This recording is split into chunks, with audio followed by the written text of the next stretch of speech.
Hi, and thanks for logging on to the Daily DVAR Halacha. And here's a brand new halacha for you, and it's for Thursday, the 10th day of March. Here we go.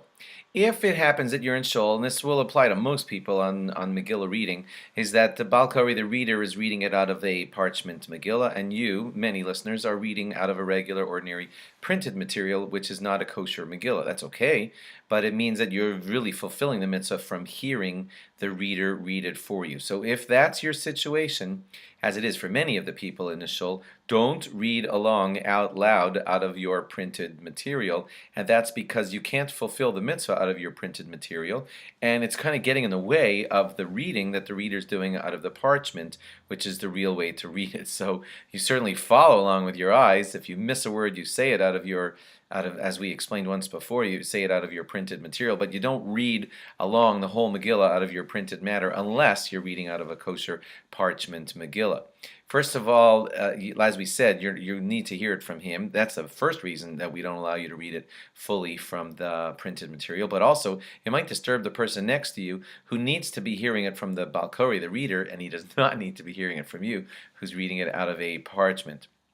There are four sentences like Ish Yehudi Haya b'Shushan Habira Ushmo Mordechai ben Yair ben Shimi ben Kish Ishimini. Four sentences like that we read first before the Chazan, and that's exactly what we do. We read them first before the Balkori reads them, and then they must be repeated by the Balkori, and then we must all hear those sentences from the Balkori. So please be aware of that. It's not vacation time. Yes, we read. He pauses for a moment while we're all reading, but then when he reads them aloud, we must hear them from him.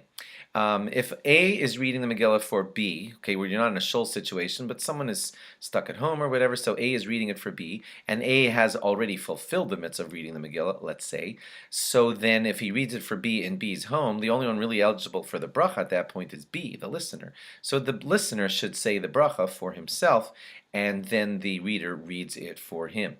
That's all three brachas. If it's a lady who's being the listener, then she too recites the bracha for herself, and the reader reads the Megillah for her. Although, according to the Mishnah Berurah, she does not say the regular Al Mikra Megillah, because it's not certain that she has the mitzvah to read the Megillah, but rather she should say Lishmoa Mikra Megillah, the mitzvah of hearing the reading of the Megillah. That's that first bracha, where everybody else would be saying or hearing the words Al Mikra Megillah.